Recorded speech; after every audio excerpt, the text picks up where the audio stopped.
What's going on? My name's Matt, and this is the Communication Hub. So if you're a business and you have more than one person in your business, whether that's a contractor, virtual assistant, a coach, whatever it might be, you should probably have a communication hub. And I'm going to talk through why. It's just going to be more like a casual chat and talking about my clients' experiences and also what I've seen work really well and what's worked really badly. So buckle up, grab a Celsius, and we're going to get started. So what is a communication hub? It is a place where you can communicate with your team in outside of a DM, right? Or outside of an SMS or outside of a WhatsApp chat. Communication hubs are built around visibility, and it's being able to have a conversation with someone that someone else can see. Now, the reason why this is so important is back in the olden day when we used to have to go to an office, you would have conversations across people, you would have conversations around people, and you would pick up information that you wouldn't necessarily have if that conversation was had one-on-one. And that's a really big part of business, is communication and understanding. And if your team don't observe what's happening in other areas of the business, they're going to be one-track minded and they're only going to do what you tell them to do, right? So I think communication hubs are really important for managing teams, bigger than one.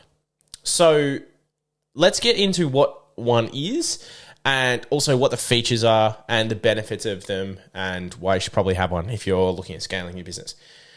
The way that I'm going to start is by talking about what a communication hub isn't. It is not a group chat on WhatsApp or SMS. It is not WhatsApp to begin with. WhatsApp and SMS, fine. If you want to use them for client communications, great. However, for team communications, I don't think you should ever be WhatsApping or SMSing your team unless there's an emergency and you need to call them, for example. I think Slack or Campfire, Slack being the most common, popular option where you can have group chats, you can have DMs, you can have communication happen there. Campfire is 36 signals alternative. It can be locally hosted and it's significantly cheaper. It does the same thing, probably just a little bit better. That's what they are, right? So these communication tools allow you to build environments for people to exist in, not just a one-to-one message. Now, it's not just about the communication that happens in those channels. It's the fact that you can set different actual channels inside it, right? So you might have one that is, sales. You might have one that is marketing, right? So marketing. And people can come and go from these as they please. And it's not necessarily that you're adding everyone to these channels. It's adding relevant to people to these channels so they can observe the strategy and the information behind it, right? But more importantly, the reason why I think having these kind of platforms is important is because it allows you to automate into them, right? So over here, I've got incoming and outgoing, right? Now, the biggest thing, in my opinion, to increase sales and leads and conversion is speed. If people are living inside these platforms and they're getting notifications that there's new leads, they can act on that with speed. If you are using a WhatsApp or SMS to manage your marketing and sales, it's hard you can't really automate into these because Facebook and SMS don't really want you to do that. So the meta apps, they're not the best for automating into.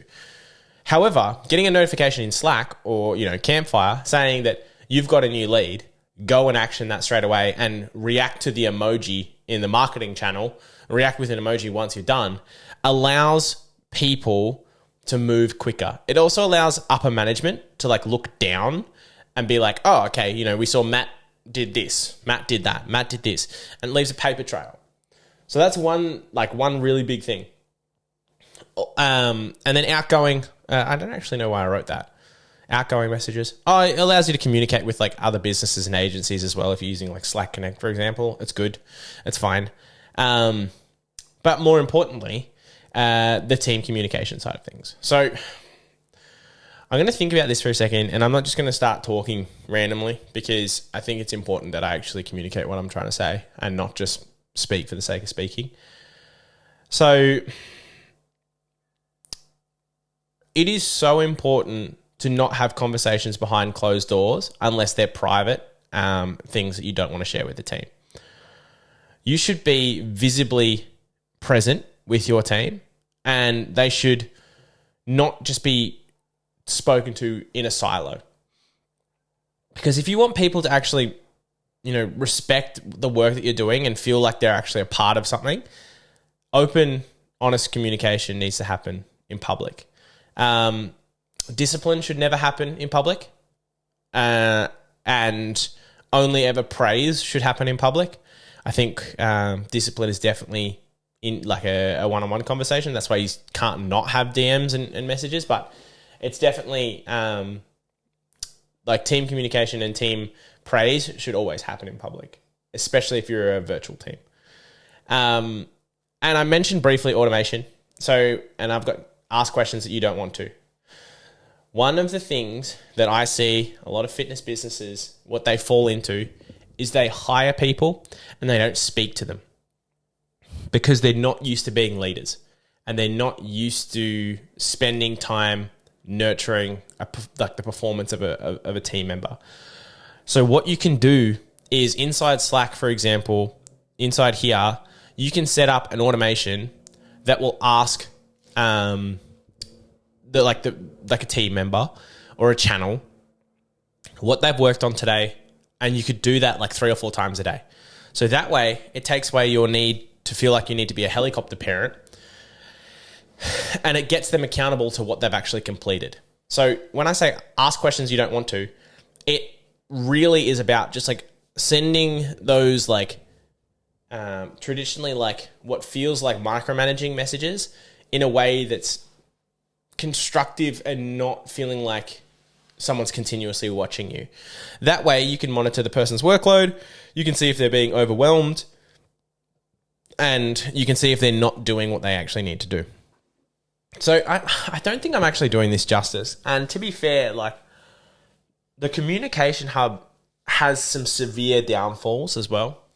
The thing is, if you have all these channels under Slack and you have people who are immediately accessible at all times of the day, and you work, Monday to Friday, 9 to 5, and those people also work Monday to Friday, 9 to 5, these channels can become a dangerous place because everyone spends their day messaging and not actually working, right? They're always in these. And what happens is you feel like you never actually get any work done. So I think these communication hubs are so important, but you literally need to shut them down for hours at a time. Like I have Slack for my client communication, and when I had employees, I would speak to them in Slack. But I found myself just spending all day in there and not actually getting any work done. And when I had team, I would spend all day talking to them and not actually getting any work done. So although I do think these are essential, I also think you should shut them down. And one thing about communication is like knowing when to not talk and knowing when to not pepper people. Because as I said, I was going to say, the clients that I've seen do this really well are the ones who trust. They trust first, and then if they get burnt, they get burnt. But also the ones who do consistently do well are the ones who get burnt, improve, and then don't treat the next person as if the next person burnt them. So realistically, you should be talking to people, but you should also know when to shut up. This is... I don't know what this video is. But I knew it was important for me to talk about it. Because if you are hiring your first team member, you should have systems in place to handle that team member. And like I've seen so many virtual assistants get burnt through these channels, right? Public humiliation, shouting matches, all of this kind of stuff in public places. And they think that, they end up not wanting to work for the business anymore because they're getting humiliated for lack of sales, humiliated for a poor marketing choice. It's just not how these platforms should work. And also, knowing when to switch them off is so important. So, man, I don't even know what this video turned into. However, I think that these communication hubs are really important. I think you should definitely have one. I also think that it's not the nucleus of the business that some people think they should be, and what I thought they should be. I think they should be a tool to communicate and, be observant of things, so the incoming and outgoing. I also think they shouldn't rule the business. So, hope you guys found that rant useful. I've been building these hubs. However, I think the tool alone is not enough. I think it needs to be accompanied with how to treat people. And I think people forget that, especially if you've been working in a solo business for a while. Forget how to treat other people and how you would want to be treated if you're an employee. So, anyway, I think if you're going to do this, use something like Slack or Campfire. I'm actually curious to know what Campfire integration has. Is it called Campfire? 38 signals? Is it 36 signals? 37 signals. All right, Campfire. Is it in here? I just want to go over this because Campfire, Basecamp, signals, hey, once. Where is it? Campfire messaging platform? Campfire messaging platform. I'm just curious. Introducing once. Okay. Installable. Okay, cool. So you pay $300 once and you run it yourself. And if you know how to, they say if you know how to use Slack or Teams, you already know how to use Campfire, which is such good marketing. Pay once, download, run one command, and host the whole company on your own server. It's yours. I like this. And if I wasn't already on Slack, I would use it. Recurring charges. I've probably spent probably paying like 35 USD a month. USD, which is what it's coming up, but USD 56 Australian dollars. So $2.99 USD, 500 Australian dollars. So what did I say? 35 USD. 56. So it's literally like 10 months of Slack. And then I'd be in the clear. I think this is just so much nicer and more simple. One thing that I might just deviate here from for a second is talking about communication hubs. Your project management tool is not a communication hub, right? Your project management tool should be for project management. I'm using Basecamp right now, and I hardly communicate unless it's based on the project about anything related to this stuff on there, which I think is perfect. You should not be having conversations on Monday.com. You should not be having conversations on ClickUp. You should not be having conversations on whatever app you're using. You should have something like this to run. Anyway, hope you guys enjoyed this. Sorry for the rant. See you soon.